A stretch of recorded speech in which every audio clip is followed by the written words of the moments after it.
que essa rejeição da nação de Israel foi temporária, ela é temporária.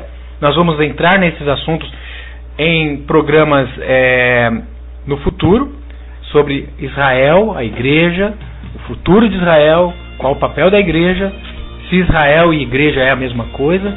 Mas você vê que o conhecimento aqui, ele já está sendo profetizado em muitas línguas. A Bíblia também diz que o Messias seria de luz para os gentios. Correto, pastor João? De fato é isso aí mesmo, viu, amados irmãos? Nós sabemos então que esse evangelho, ele deveria ser difundido, pregado, a todas as línguas, a começar de Jerusalém, não é isso? Judéia, Samaria e até os confins do mundo. E nós sabemos que hoje nós estamos no pleno século XXI, não é isso, evangelista? Muito bem. E chegou até nós, graças ao quê? A misericórdia e poder de Deus, e a seu povo, a igreja.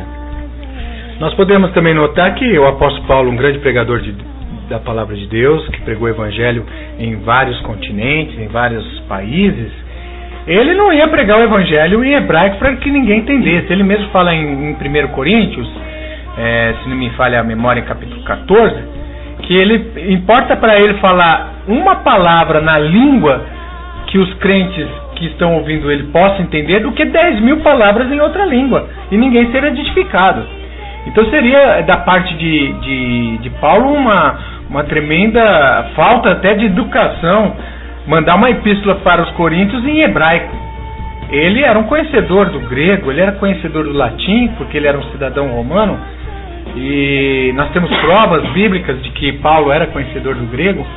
Então certamente ele escreveu essas cartas na língua grega para que aqueles que fossem ouvintes das igrejas dos gentios pudessem receber a palavra na sua própria língua original, E hoje, graças a Deus, nós temos o evangelho, graças à Septuaginta, que nós cremos que foi uma providência divina, até cumprimento de profecia, o surgimento da Septuaginta. Nós vamos estar falando a respeito da Septuaginta, que é uma versão dos 70, que foi a tradução da Bíblia hebraica para o grego por volta do século III a.C., em Alexandria, pelos gregos, foi traduzido por judeus que conheciam o grego e o hebraico.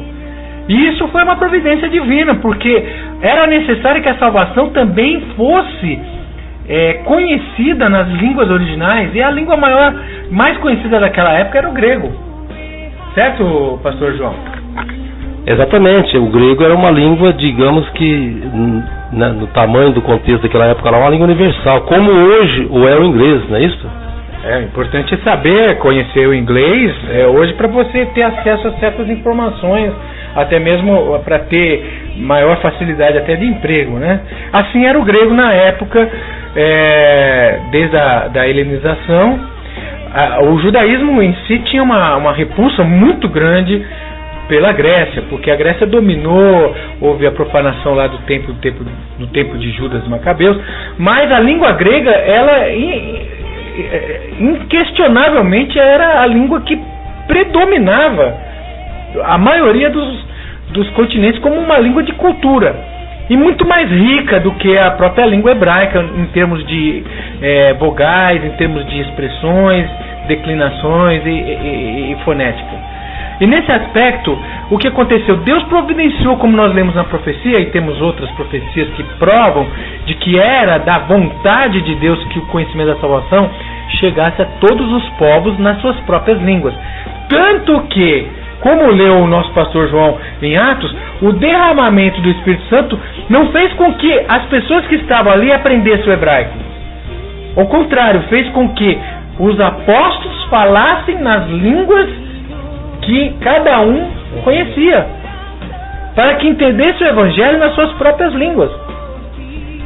Essa foi a providência de Deus. O sangue do Cordeiro, ele veio para que resgatasse muitas pessoas de vários povos, tribos e línguas, como diz lá em Apocalipse. Então a salvação hoje não é necessário nós passarmos por nenhuma catequese hebraica, conhecer alguma palavra hebraica para que nós tenhamos conhecimento da salvação. Basta que você tenha sinceridade em examinar as Escrituras, como fizeram os crentes de Bereia. Os crentes de Bereia eram gentios, provavelmente não conheciam o hebraico, por isso que eles foram examinar a Septuaginta para conferir se o que Paulo estava traduzindo do hebraico estava de acordo. Aí sim eles aceitaram a verdade. Eles não precisaram conhecer o hebraico, né? Tanto que o apóstolo Paulo ele não fez nenhuma questão de forçar o hebraico sobre os gentios.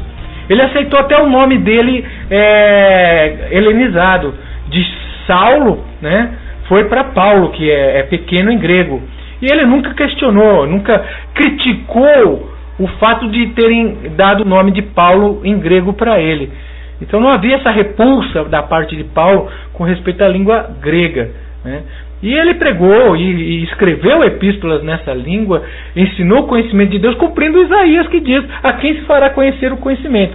Então, meu ouvinte, é importante o conhecimento, você não precisa se preocupar que esse conhecimento venha do hebraico, você tem que se preocupar que esse conhecimento venha na tua própria língua, mas através das Escrituras. Através dela, através do exame dela, é que nós podemos chegar à verdade.